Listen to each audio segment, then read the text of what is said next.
Welcome to our first ever episode of Merch Mastery Behind the Design here at Shibuya Merch, and where we'll be exploring the creative minds, artists, and projects that are innovating within the Web3 and Web2 merch world. In this series, we're going to go behind the scenes to uncover the inspiration, innovation, and craftsmanship that makes each piece more than just fashion, but really a reflection of creativity, community, and innovation. And for our first episode, I'm really excited to sit down with Ethan, and he is the visionary artist here behind the Unruly Human bomber jacket. And we're going to be diving into his Web3 journey, his creative process, and what's it been like to bring this jacket to life. So, without further ado, Ethan, thank you so much for joining us here today. I'm especially excited because one of my favorite things to do in Web3 and Web2 is to dive into the creative process and journey of artists. So, it's really an honor for me to have this conversation with you. Yeah, thanks for having me. I'm honored to be the first one. Yeah, you will be forever known. So what I would love to jump in right away is maybe if you could share a little bit about, your rabbit hole journey into Web3 and what initially drew you to becoming an artist in this space.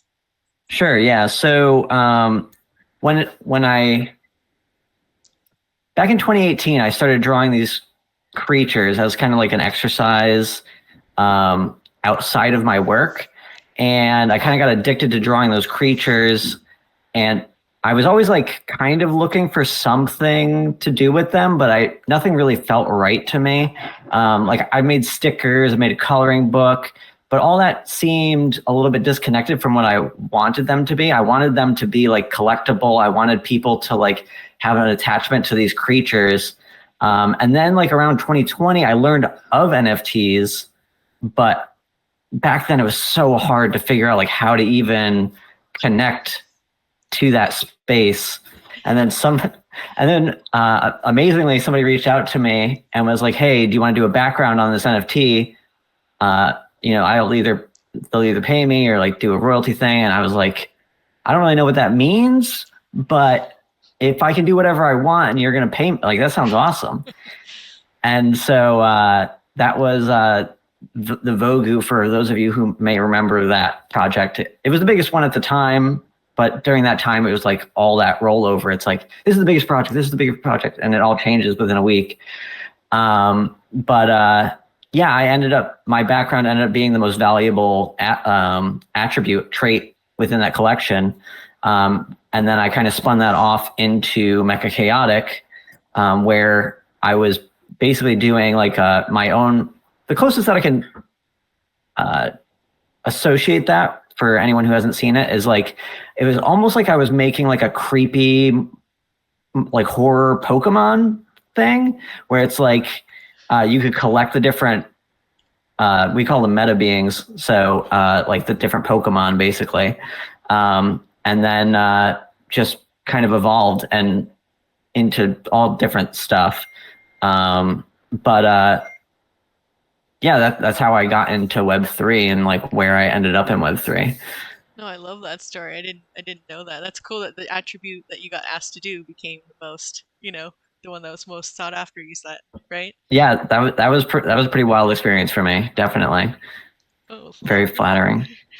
Very cool. So, since today, we're talking about the upcoming drop, which by the time I think this video, it will be launched.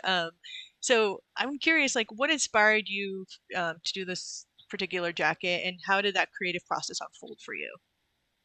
So back when I was making monsters, back when I started in 2018, I also learned how to make a seamless pattern. And I was like, I wonder if I could apply the same style, the same process that I've used to make these monsters and machines and stuff to making a seamless pattern. And so I started experimenting with that. And this is actually one of my first patterns that I really liked. And I've always had it in the background. I've always, actually the very first NFT that I ever minted had this pattern on the backdrop for it. Oh, cool. And so I've always kind of had it in the back of my mind that I wanted to do something with that and making more patterns and finding something to do with that, whether that's like wallpaper or video art or, fashion or whatever. And I started looking into it way back then. but it was always like something that wasn't directly making me money at the time. So I always had to like put it to the side, and like I would always come back to it. And over time, I started learning about like different manufacturers and how to do different things. And basically, this jacket is like my patterns are very intense. They're very kind of hurts your brain if you look at it for too much, or like if it was too big. And so I wanted materials that would really go along with that. And I knew that I wanted it to be something kind of flashy. And so like I saw a bomber jacket that had like a kind of similar pattern on it. Not similar to mine, but like from far away, it kind of reminded me of it. And then I started looking into it, and then I found this velvet material, and I was like, that would look absolutely ridiculous on a jacket, like in a good way. And then I was like, apparently they can print on it, so we'll put my pattern on it, and like got it printed out, and done a bunch of different prototypes to get to where we are now. But I'm really happy with how it came out, and it's like just as ridiculous as I wanted it to be, without going so crazy that it like if I did like really like bright colors, I think it would be like painful to look at. But like I like the subtlety of the black and white, especially because from far away, like it looks like it's metallic or something, and then you get up close and you're like, oh, that's actually like car parts and like airplanes and whatever. And like I really enjoyed that experience. And in like the year that I've been wearing the prototype out to events, that's actually something that's like a common trend, is like people will come up to me and ask me about the jacket, and then while they're like coming up, they're like, wait a second, those are drawings? That's crazy. So that's awesome.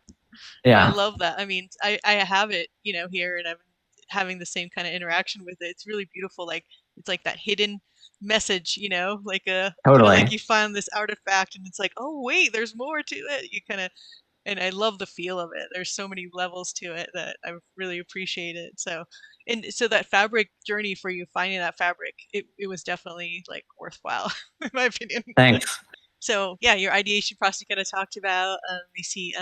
What were like some of the key challenges you had with this? It seems like the fabric was obviously a journey. So is, but yeah, I would love to hear about that aspect. The biggest challenge is definitely like was learning about the manufacturing and all that stuff. But and also just like, like finding where to even go with these ideas, and like how do you even get something printed? How do you work with a manufacturer? Like how does that even work? That was definitely the biggest challenge, especially even though it might not seem this way in this interview. Like I'm very introverted, so like doing all of that stuff was definitely tough for me. Yeah, I'm the same way. I feel your pain. I'm normally really quiet, and I'm always put myself in these strange situations where it's like, so like, yeah, that's really interesting. Yeah, I've done some manufacturing with other people, but it's definitely a process because you never know until you actually get the physical item. You're like, oh, this is totally what I wanted or totally not what I wanted, right? Exactly. And so is there any like advice you'd give, let's say to somebody wanting to dive in and do something like that, to like, what are some things to like red flags, like, or things that you're like, oh no, you're on the right track? The number one advice is find somebody else who's done it already and learn from them, because like you're going to have a lot of questions that the internet may or may not be able to provide to you. And like finding somebody who they don't even need to necessarily have done exactly the same thing, but just like to give you an idea of like where to go, like what to look for, like all that kind of stuff. There's all like little things. And like, I think that's honestly the best advice that I could give, is just like find somebody who's already gone through it and try to piggyback on their experience. Yeah, that's definitely something. I mean, here at Shibuya Merch, we're trying to be that kind of person, that guide, working with like Meridian and Crasher, the experts, and helping people, because it is a journey. I mean, it's definitely like I'd rather go, get some like expert help, and then it'll save you how long of back and forth and all that stuff. Definitely. From my own experience doing other random things. Plus, even like sometimes it's like hard to even know what to even search. Yes, totally. Like AI now, like it's some help with that, but sometimes it's just like I don't even know where to start. Yeah, like and how it's do you good to even have call, somebody. yeah, that material that you got, like how would you even call that? It's like describe it Totally. and like, yeah, oh, definitely. Yeah, AI has definitely helped me at least in a lot of my personal searches and things, but still it's like it definitely helped to have somebody else. Or even just talking to you, I'm like, okay, I'm getting ideas for other things, like Definitely. awesome. And I know it isn't I said one of the questions I had was glow in the dark. It isn't glow in the dark, but it does have a really cool like black light. What happens in black light to your jacket? So like because it's a pseudo reflective material, like it is reflective, but it's so it's a velvet. So from I'm not a scientist or anything, but my understanding is like the velvet is like the actual like hairs of the velvet is like clear, but it's also kind of shiny, so that makes it seem reflective. And under different colored lights, that will reflect, but because underneath it is either black or white, wherever it shows up white, it will reflect a lot more, so it almost seems like it's glowing. And actually, like a lot of the promo videos that we have made so far are using colored lights, and a lot of people are like, "Oh, like, well, I didn't know your jacket was purple," and it's like it's not. It's white. It's like black and white. But I think that's also another benefit of it being black and white is that it kind of takes on its surroundings, especially with it being reflective. So yeah, not glow in the dark, but definitely reflective. Yeah, I'll definitely show some of those in B-rolls when we're talking. I'll have like because we have the footage you took. It looks so cool, so I definitely have to share that. Thanks. I definitely want to get a black light just to have it. I'm like, I don't have one in the house. I need to go run to the store and get one. Right? Any colored light will work. So if you have just a way to color a light, it'll reflect it. Oh, really? Okay. Well, Yeah, I'm gonna explore it after this interview. I'll go run around. sounds good. So another Looking thing forward to seeing it. oh yeah, also you'll be like, what is she doing out there? People here will be like, Natalie's up to some strange things outside again. So one thing I'd love to learn about too is like what kind of like analog digital tools software you use in your process. So I mostly draw in Clip Studio Paint, which is kind of like it's kind of like Photoshop, but it's more geared towards line art, I guess you could say. Though Photoshop is always evolving, and they're getting slightly better, but still way far off. But I also do use Photoshop for the actual patterning, I guess you could say. Okay. Which, if you're curious about that, come to my live streams because I do it pretty much every week. Awesome. I didn't know about. Okay, no, definitely put a link in this video. We'll probably put it up. We'll see a couple different places, but I'll definitely share that. Yeah, Nice. sounds good. Are you doing like you're doing, do you ever use Illustrator as well, like for tessellations and stuff like that? I I don't use Illustrator because my designs are like so intricate and like the process of using Illustrator is so different than drawing Yeah. that like I wouldn't enjoy that process and the product would be much worse for it. So I just make the patterns at a pretty big scale and then size them down. Nice. And with AI now, that's actually less of an issue because there's a bunch of different resizing tools that you can use. So I haven't really had to use them yet, but I know they're out there. And I know that I could get it to work if I needed the pattern to be like a billboard or something, like I could do it. Oh, that's cool. Yeah, no, I'm like, I love paper and pencil. I'm like a dork and I scan things in, but I know the pain of what you're talking about. In Illustrator, I've done that in Silkscreen, taken my line art and then retraced the whole. I mean, it seriously, one of them took a year. Like I was Yeah, like going crazy, but I got this because I wanted to make a Silkscreen out of it. I wanted to film positive, and it looks right. so freaking cool. But it was like that pain is like something I'd rather avoid if I could, because to make it right, look exactly what you want, if you have to spend Totally. a lot of time if you're gonna actually redraw it and make it like that. But I love like just Photoshop. I use it for everything too. So Yeah. uh, very cool. Let's see. Do you in the past like have you ever used sketchbooks and stuff like that or Oh not? yeah. Like when I went to art school, like I was all traditional. I didn't learn digital until my like I touched on it in my last semester in college because I went to like a really traditional art school Oh, where nice. it's like they didn't have computers or nothing. Like it was just like pencils, clay, oil paint. That's it. well, charcoal, like that kind of stuff. But yeah, so it wasn't until after I got out of school and I started working as an illustrator, and I'm like, it's really a pain in the butt to like scan everything or send like originals to people. And so I just took like a year to like learn how to do everything digitally instead, and just, streamline my process. And like to this day, I still draw better on paper after some practice, because I go for very long stretches without drawing on paper these days. But once I'm back into the groove, it's much easier to draw on paper than on a tablet or anything like that. So Yeah, that's kind of how I feel too. I have so many things, but I've never like made the transition to drawing digitally because there's something about the feel. Like I know that everyone says, "Oh, you have to try this and this," but I definitely like you're saying it takes a while. You have to like have that.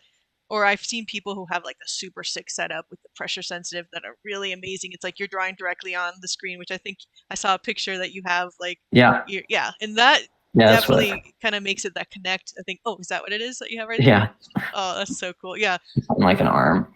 So can you share your really sick setup that I'm super jealous about now? Sure. So this is my tablet. It's kind of like it's not like an iPad tablet. It's like connected to my whole setup here, and I can just use this stylus. I don't know if you can see that, but to just draw, and maybe we'll cut in some of my live stream footage or something. Oh, for sure. I have tons of time lapses that you can see on like Instagram, and I post them on Twitter every once in a while. But yeah, it's a big tablet that's on an arm attached to my desk. Oh, that's And so cool. And you were saying, what was the name of the software? You said Clip. What was it oh called? yeah, Clip Studio Paint. Clip Studio Paint. Yeah. And that's what you have on there right now, open, right? Yeah. Studio Paint. Yes. So from there, you have that set up there, and then your two, like your monitors, like looking at me, obviously. Like, is it one monitor setup, or you have two? Like, I have 3. oh damn! Yes. That's So I have like a 24-inch there, and then these are two 34-inch widescreen. Oh, so nice. It's like I have tons of space to put reference, and if I'm watching a YouTube video or something while I work. Oh man, you're gonna. I think there's one shot on your website that shows that. If you can send me a shot of the whole thing, I would love to Oh yeah, throw that that's into the video. my studio. This space right now is chaos.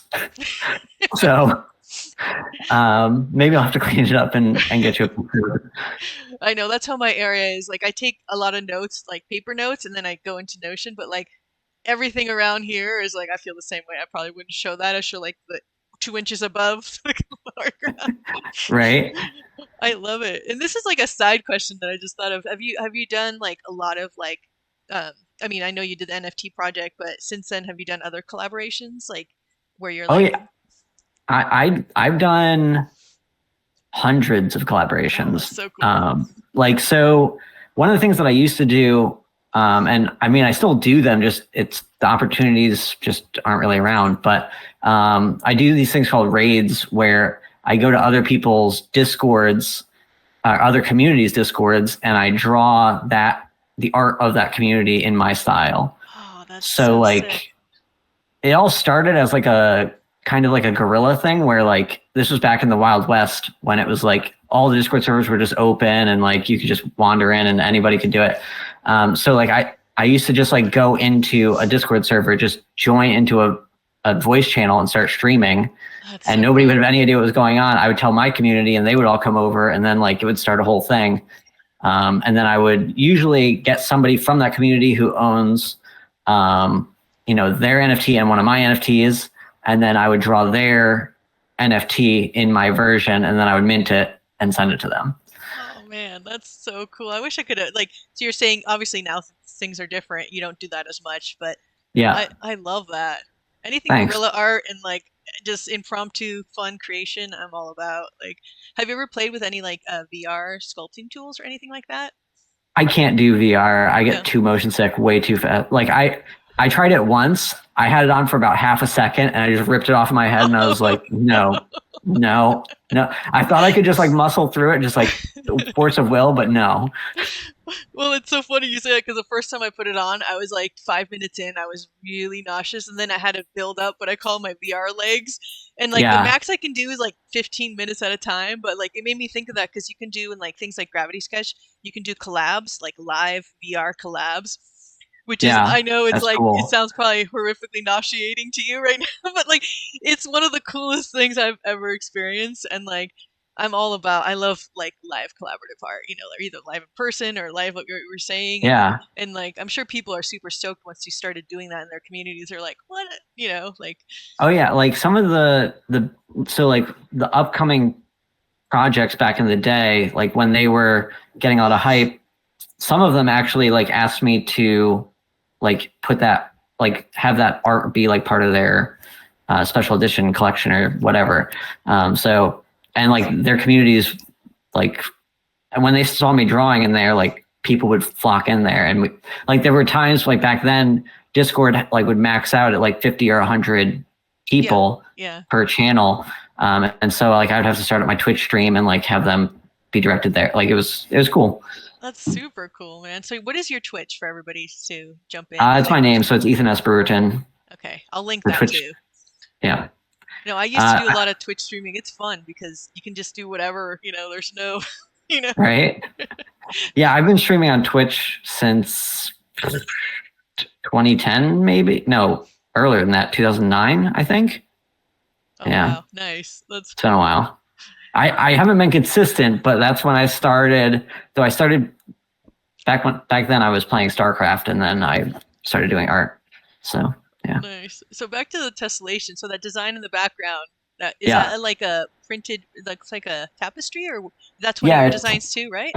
Yep, yeah. It's a curtain Oh, actually. that's really But cool. I'll send it to you so you can put it up on the screen Yeah, I like it for a anyone lot. who's curious. No, that's really cool. Thanks. Yeah, and then you were saying are you playing around with any future merch drop ideas, designs, or is it always like kind of like you're always kind of like ideating and playing around and Oh, seeing? I'm always like every week I draw at least a few patterns. Awesome. Um, I'm one of those people that like I would rather make a bunch of stuff than sit there and think about what the perfect thing would be Mm, and then working on that. Like I'd much rather just like make a bunch of patterns and then be like, nah, 9 out of 10 of these are crap. And then I only take the one. So yeah, on my live streams lately, it's just been like every live stream I make a pattern or two and then you know, do other stuff on the in between. well, cool. Now you're gonna have a new fan joining you on those. What days are they on? So Mondays and Thursdays, okay. Oh wait, so 8 p. today's wait has already Yeah, happened or no? no, 8 p.m. EST. Okay, 8 p.m. EST. Awesome. Well, I will jump on there and check it out for sure, And man. and if you own one of my NFTs, you will be able to join the Discord and like you can join the call. Oh, very cool. Well, now I'll have to start collecting your stuff. I like collecting friends' art. Normally people are like, I have big projects. Obviously I'm part of NT, and but mostly most of my collections have been all artist friends that I've built metaverse, like a lot of VR metaverse builds that I've been a part of and they've done. So that's how I like to collect. So, Nice. Yeah, uh, I like the if you want to be the most cost effective, Solana is definitely the way to go. I have yeah. a collection on Solana. Oh, nice. Yeah, I've bought a couple things on there recently. I know I have so many. It's reached a point where like I need an Excel sheet just to keep track of where the hell anything is. So many wallets, so many places, and Yeah, it's like half the time I was like, for like taking that deep breath, like where is that thing live? I don't remember to go through the Notion definitely. description. I know I've minted some stuff on a variety of places, not Solana yet, but yeah, I've used like, yeah, there's so many different ways to do it. It's more like seeing what's easiest really helps, and especially for Definitely. the artist royalties and that kind of stuff. I think it's really key. But to keep that. One other thing, I say, one thing about your personal creative process that is surprising, or you think people might find strange, or I don't know. Is there anything? Um, I don't sketch. So I just work directly. So like whatever lines you see in the finished artwork, I probably laid down on the first go. Awesome. Um, like when I started doing this process, I was drawing with marker on a piece of paper. Mm. So there was no going back. I just had, like, if I made a mistake, I had to figure out what to do with it. So that's kind of something that I take to my digital. Though with the patterns lately, I have been doing a little bit of sketching at the beginning, but usually it's just kind of like, usually it's just finding like a broad shape that I know is going to repeat in a kind of interesting way, and then filling in that shape. So you're kind of letting yourself really be in that artistic flow state. That's what I call oh it. yeah, right? that's what this is all about. This is like stream of consciousness drawing. It used to be like, so back in the prime time of Mecha Chaotic, I used to do streams. Actually, even before Mecha Chaotic, I was doing this. But basically, while people watched me, they would gain points. Then they could redeem those points from for parts off of a menu that I would then have to instantly add into the drawing, like as they bought them. So like, if I'm drawing and you're like, all right, I got enough points, I'm gonna buy a jet engine. As soon as you redeem that jet engine, I need to incorporate it into the design. Oh, that's sick, man. So there's so many times where it's like, I'll be drawing and I'll be like, all right, I'm closing on the end. And then somebody's like, I just bought 3 mouths. And I'm like, okay. All right, let's figure out what we're doing with this. That's like super interactive art making. I love it. That's like where it gets really fun. You know, I taught like art for years, and that's the best part. Like when everyone's making crazy things and influenced by each other. So in a way, you're getting that audience participation is like an art class in a sense. Like, oh, definitely, it was. That. It's like it was a great way for me to like expand on my creativity, because especially because we like once people are there for long enough, they're like, all right, let's try and trip them up. So they'll like do crazy things, and it's like, oh, come on, guys, all right, we're gonna see how this goes. But it was always fun. What is that art process? Immaculate Corpse? What is it? The one that you fold? Oh, Exquisite Corpse. Exquisite Corpse. I always say it wrong. Exquisite Corpse, right? It's always fun because it's almost like that, but you're using it with the audience throws things at you, and you're like, okay, let's see what I make with it, right? Exactly. Yep. Oh, I love that. Cool. Let's see. I'm trying to look at. I know this is like, specifically like this project is, you're in Web3, but in a sense this drop is kind of separate, but in Web3 it's not going to be minted, but like still, how do you see kind of like Web3 itself influencing this particular drop? That's a good question. How do I feel it's in? Honestly, I think that the only way that it's linked is like, I learned a lot of skills running a Web3 business that I'm now taking over to Web2, basically. Like if I were to ever do like a limited run, like a very limited run, I would love to have like an NFT associated with it for like a certificate of authenticity, because I think that's way more legit than like a piece of paper would be. But getting the buy-in from the larger community would be tough for that. But like in an ideal world, that's how I would do it. No, so I love that. Have you ever thought of like incorporating like AR component? Like, yeah, I'm not sure how I would do it, but yeah, I mean, that could be cool for sure. Yeah, no, I have like I think it was one of the artifacts jackets, and like you scan the back and the wings cut, that looks like, oh, that's cool. Like your I could imagine like someone scans yours and then like the machines kind of like start moving or something. I don't know, it would look so cool. That would be cool. I did think about releasing my patterns as like editions of NFTs and have them be like the right, like if you own one of those NFTs, you have the right to use that pattern in whatever it is that you wanted to do. Oh, and then if you ever wanted exclusive rights, you have to buy all, like go out and find all of them and buy them all. That's really cool. That's like a little, like almost like a scavenger hunt in that sense. Yeah. So how did you connect with us, with Shibuya Merch originally? And how has this experience been like working with Crasher, with everybody in the team? So one day I woke up and I logged into Discord, and I saw that Bedlam, Mecha Chaotic Bedlam, was like getting bought up like crazy. And I was like, what is this is like back in I think January 2022. And I was like, what is going on? And there's just like the Discord just going crazy.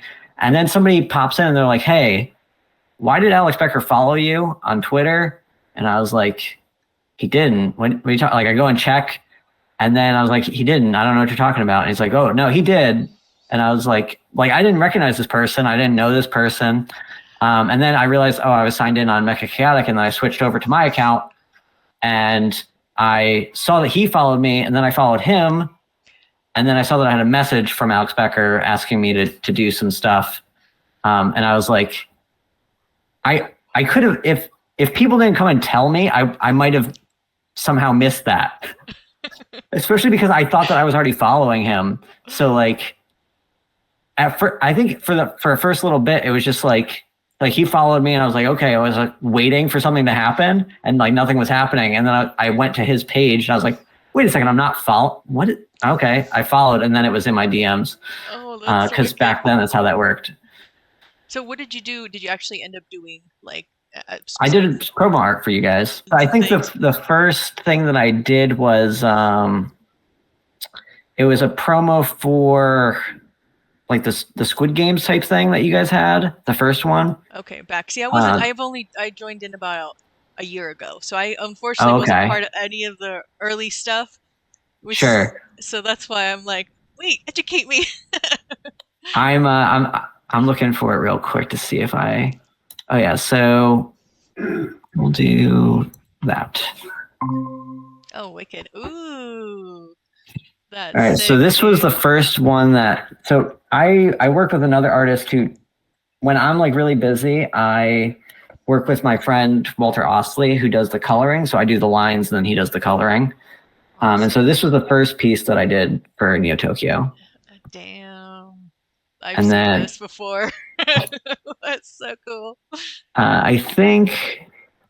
So we did this one, which I think is our more well-known one. I see you guys use it all the time. I love it. I use it all the time. It's so cool. So all of this, did they give you like specific guidelines, or what was kind of like the prompting for you? Like, what did they? It was very vague.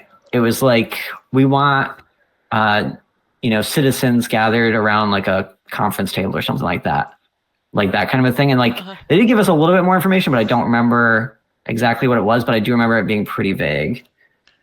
This was my favorite that we had done. Sick. And now I'm like, I think this one was shared.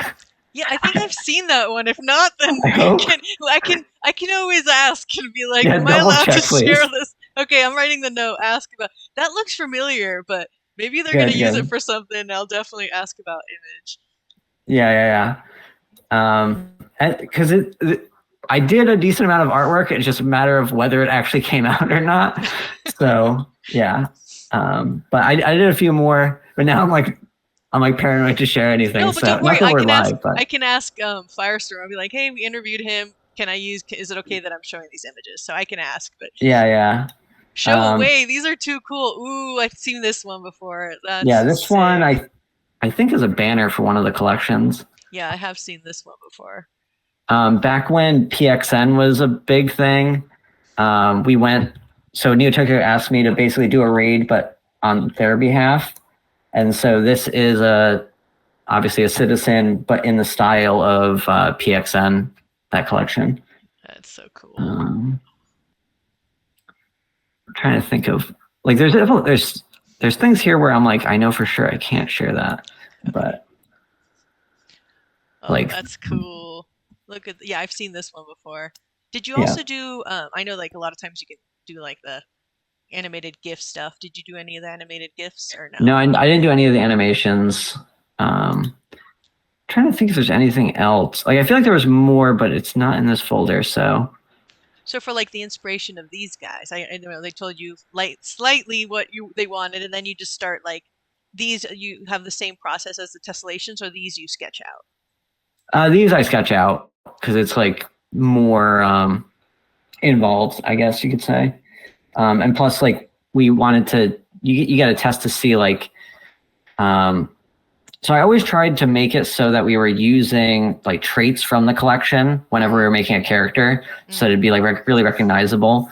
And there's a lot of times where we're like trying different traits and like trying to see what's gonna work for the composition. But yeah, definitely have to sketch these out. These take pretty considerable amount of time, even though it's like pixelated. In some ways, that makes it harder. Yeah, no, I was gonna ask exactly that. So for that like pixelated look, what exactly is that like process like for you? That's totally different than other stuff. Yeah, so it's basically just like lowering the resolution of my canvas Okay. to the point where you actually see the pixels, and then changing the tools that I'm using to make sure that it makes crisp edges of the pixels instead of like, it's called aliasing, anti-aliasing. Yeah. Where like it's kind of fuzzy for anyone who's watching this. Yeah. But yeah, that's the biggest mechanical or technical thing. But it's just like how do you do a gradient in pixels? Like it's a different solution. Totally. Did So you do any like OBS recordings of the process of these? That would be so cool to look at. I should have. I could probably do. 1 second. Let me open. I'll open this. Can I? Nope, I can't record a time lapse. Womp womp. So normally I do it. So the program itself will export a time lapse if you turn on the feature. Nice. But I think what probably happened here is this file, probably when it went to my colorist, they probably had to move it to another file or something, and it didn't come back with the time lapse portion of it. Oh. But maybe. Ooh, look at that. That's so cool. See, I love seeing that. That's like the initial sketch. Yeah, that's the underlying drawing. And what was something you said you worked with a colorist, right? And yeah. And who is that? Is that allowed to disclose? I'm asking. My friend Walter. Walter Osley. Yeah. Well, you guys work really well together because I love the ones you're showing me are like some of my, I never going back into all the ones you like. Okay, it looks like different artists, so you definitely have done some of my all-time favorites. So. Oh, thank you. Yeah, Walter does amazing colors. Like, whenever, so he's the one that helped me do like I don't know if you've seen Bedlam or Beast, but he's the one that colored those collections too. And I tapped him because I knew that he was going to do a way better job than I would. Plus, time is of the essence back then. So like we were able to crank that up. Like he's very fast at coloring. I'm very fast at drawing.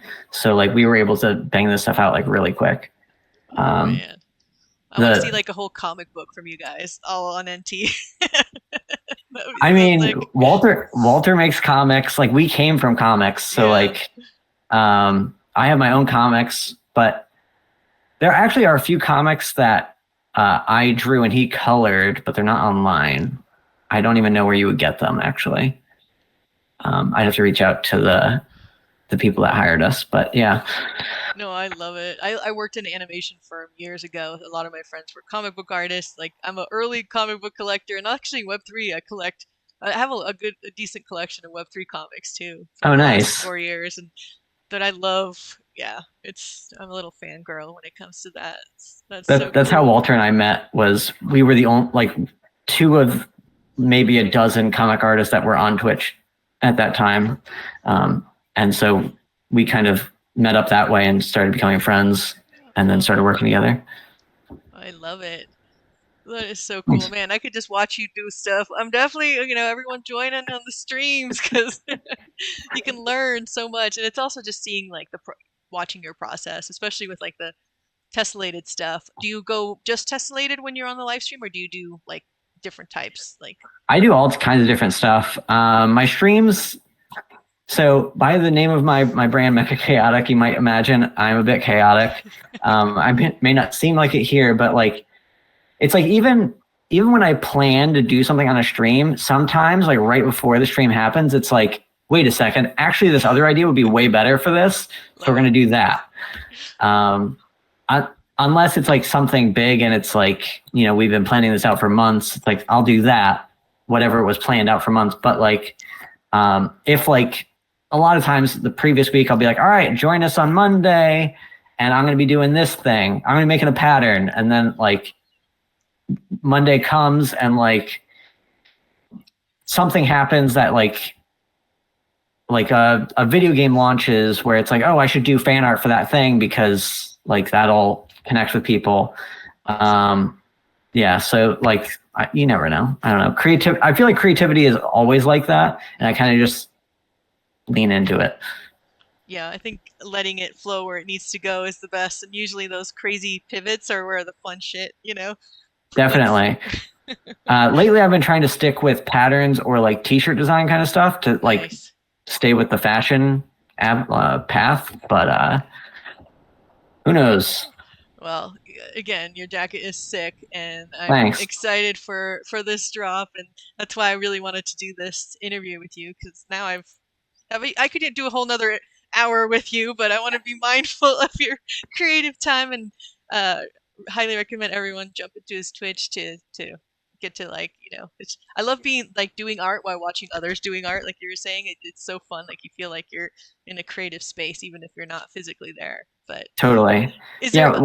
oh go Go ahead ahead. no go I ahead was just gonna say one of my reasons that I like to do the live stream is, well, number one, it keeps my brain distracted so I can kind of just flow and like draw. But number two is like I always say I'm the worst. I would make the worst music, not musician, magician. I would make the worst magician because whenever people are like, "Oh man, I don't know how you're doing that," I'm like, "Oh, well, here's how I do it." So it's like if I was a magician, I'd like pull the rabbit out of the hat, and they'd be like, "Man, how did you do that?" And I'd be like, "Well, actually, the bottom of this hat is actually open." And well you're a good educator see you're an educator at heart that's the trait of an educator like right, here's the fun part to me is showing you how I did it and then everyone joins in and chances of them doing it slightly different and you learning something are really high which makes it even more fun. definitely, definitely. Oh man Uh, love it and so okay we don't know exactly the date of the drop but we will put that information there is there anything else people should know about the actual drop and how they can buy it and all that good stuff. I mean, the most important part is that you'll get a discount if you pre-order through Shibuya Mall. But other than that, I can't think of anything. And what about the Kickstarter? What is the Kickstarter? Okay. Yeah. So this is like a pre-Kickstarter pre-order kind of a Okay. thing. Okay. So I guess I should phrase it this way. Hmm. So Kickstarters are promoted on Kickstarter through the amount of money that they raise in the beginning. And so this is kind of a way to slingshot the jacket into the limelight on Kickstarter. Cool. So this pre-order will then go into Kickstarter, which will then, give us further momentum than what I already have going, to get us caught by the Kickstarter algorithm. So by supporting the pre-order, you're supporting the Kickstarter, which will then snowball into something bigger. Oh, I love it. Very cool. That's exactly what I wanted clarification for my own self. I'm like, I think that's how he's using it to help build everything up. But no, thank you Yeah. for clarifying that. And then yeah, if there's anything else you'd like to share before we start wrapping it up. I can't think of anything other than like join the live streams. Awesome. I'm around if you want to talk, ask questions, whatever. Yeah, stop into the streams and ask your questions or, DM me, whatever. Well, really, thank you. It's really it's been so much fun for me. I'm a new fan of everything, so I'm gonna be Thank diving you. It's been in fun for me too. and joining in. And really, thanks for sharing your journey, your creative process, and the story behind your bomber jacket. It's been inspiring to hear about your work and just how everything has evolved for you in this space, and will continue obviously to evolve over time. I'm curious to see where you go, and I love the collaborations you've done. And yeah, I'm looking at all your art right now on this other screen. I have too many screens open. But Yeah, and to our audience who's here watching, we hope you've enjoyed this inside look into Ethan's world and his innovative approach to it. And this is just the beginning of our merch mastery behind the design. So stay tuned as we continue to explore the different minds and projects shaping the future of fashion, self-expression, in both Web3 and Web2. And don't forget to check out the upcoming launch, and we'll have all the info in the either Twitter below and comments below or wherever we ended up posting this. But thank you for hanging out with us for the last hour and watching this. And until next time, bye.